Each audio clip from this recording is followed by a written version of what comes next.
Hello and welcome to this video tutorial series. In this video tutorial series, I will be covering how to build diagonally in Minecraft using the best of my ability and knowledge at this time.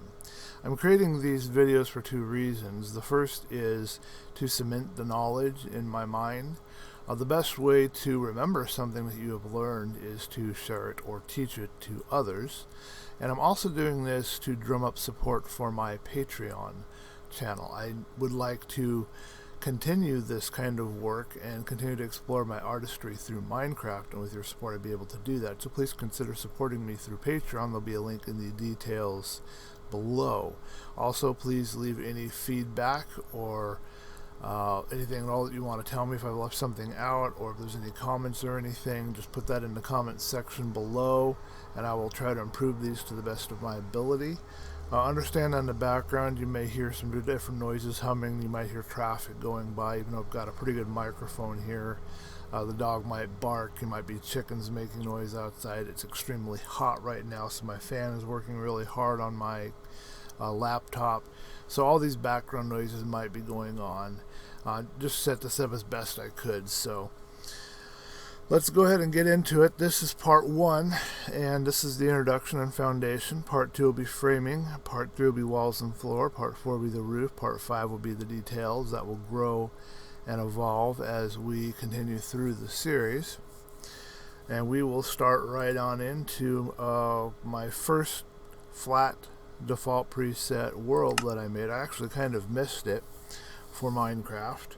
And we will start with some stuff. I had planned on doing this video a long time ago but never got around to it, so it's nice to finally be able to get there. So here's your normal type of a square build. And this is something I worked out using a method I'll share with the video later. I worked it out outside of Minecraft, and I came up with this would be a 2-block diagonal. This would be a 3-block diagonal, this would be a 4-block diagonal, and this is a 5 or 6-block diagonal. And you notice that as you get smaller, you get more distortion with this particular method. But if I watched some videos, different diagonal building videos, like the ones from Duke on Red, and there's some other ones where they are using this, and this is a single block, and notice that it's not distorted. They're using this kind of methodology, and you can't really tell with a single block. I'll show you why it's not distorted in a minute. I thought that as I was getting smaller with the 2 blocks, it was getting more distorted, and I couldn't use, anything smaller really than a 3 or 4 without super distortion. But here I've got 2 blocks and it's not distorted. And the question is, why is that? Now this is just a spine that I laid here for, like, if this is going to be a center support. I've done this video a couple of times. I just got through doing a really good cast and there was no audio because I didn't have my microphone hooked up. Oh well. But here's a 3-block, and you see that it's still perfect square. So what's going on here? Well, if we look at this particular layout, we see that we've got 1, 2 in towards the left, 1, 2 in towards the left, and it continues all the way to the end, and it continues a pattern all the way to the end. So you got these little bits sticking out, and that's strictly, there's an extra block space there, but I just thought it looked cooler that way. And then we continue around 1, 2 in towards the left. There's a little room for flexibility here, but what's basically happened is every block that I have laid has been laid coming into the left and then going up. Whereas over here, I have 1, 2 into the left, 1, 2 into the left, and then I come around here and it's 1, 2 over to the right, 1, 2 over to the right. I have this laid out here to make this a little more visual. Here is the building towards the left, 1, 2, and that arrow shows that we're going to the left, 1, 2, we're going to the left, 1, 2, we're going to the left, excuse me. It wants to rain all the time on my world here. And then this is showing going to the right, 1, 2, going to the right, 1, 2, going to the right, 1, 2, going to the right. So what does that look like? Well, if we come over here, here is a 2-block kind of thing without the extra tail. This is 1, 2 going to the right, 1, 2 going to the right, 1, 2 going to the right, and so forth all the way around. And it is going this way. When you go to the base or bottom of it, you're looking this direction. and the upper part is on the left. This is 1, 2 going into the left, 1, 2 into the left, all the way around, but you're facing this way from the base, and the high part here is on the right. I guess that must be a 45-degree kind of angle change or something. I don't know my degrees very well with Minecraft. Maybe it's not 45, maybe it's 15 or 30 or something. I don't know. Anyway, so building in one direction is what you want to do. That's kind of the first thing that I'm trying to point out here about building diagonally in Minecraft. Stick with one direction. Build it all towards the right or all towards the left, and you will always have, no matter what kind of pattern you use, you'll always have a perfect square. Now, I didn't know this was kind of an extension of this method. It must have happened subconsciously, because I went and I developed this method, and I call it the chunk method, and it uses patterns, and it's as if I took a square build and I cut into chunks with a laser, and it just kind of ends there. It doesn't have to, it can go around, but that's kind of how we did it, and this is off. This is off a bit. Bad. Let's fix that real quick, because I don't like it not being correct. I've never understood how I'm supposed to fly around in this game. It doesn't seem like it. You see how I just kind of drift? I've not figured out the controls of that yet, but anyway. So what we've done here is these blocks on top are where support would go. And if we wanted to have a normal like peaked roof, we would want to have a middle support, and this is what this is signifying here, and it's using an odd number.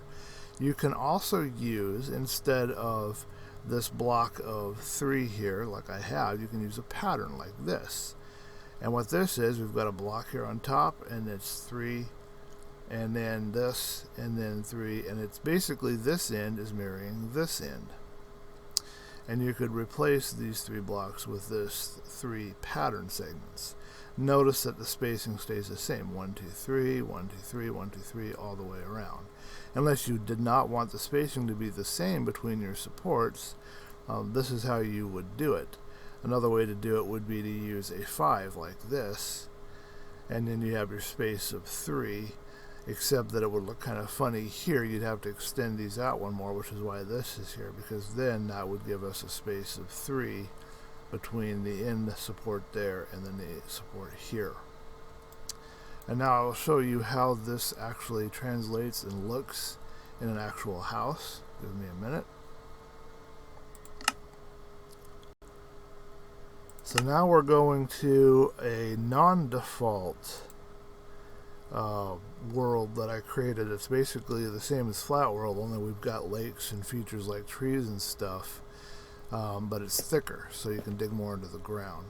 Here is a fully realized chunk style diagonal build house that I'm still working on and will be submitting shortly, and you can kind of see the pattern here that is going on. I'm still decorating it, and on the inside here it does end abruptly. You can kind of see that there. We've got a chunk here. This is a chunk, this is a chunk, this middle part's a chunk, and then chunk here in the middle, chunk in the corner, chunk in the corner. And if I go outside, excuse me a minute,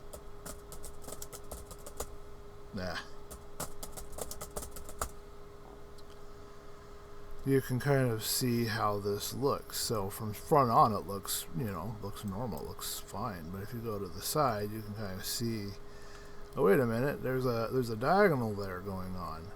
And it's more obvious, of course, on the roof.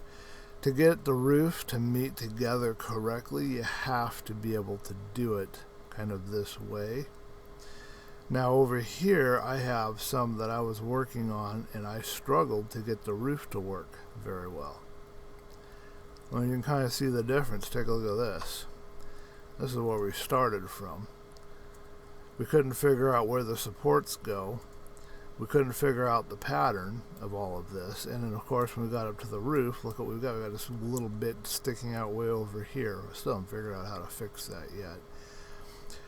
That's why you want to plan ahead a little bit as you work on these things. You want to plan a little bit ahead so that you can kind of see. Here's a good idea of how a frame would look using the pattern method. You notice that we have like an I type thing here, and then we have this T on the end and a T on the end here, and then these parts are all 4 blocks just slightly off angle from it. This is kind of the ideal here because now we're using this pattern. See how we have 2 here, and now we've got the same space, 3, 3, 3, and it looks a little bit better. I think it looks more like the end result there. And we're going to build a house similar to this using this methodology, this kind of chunk style methodology, with this video tutorial series, and in the process learn how to build diagonally. I will see you in the next video.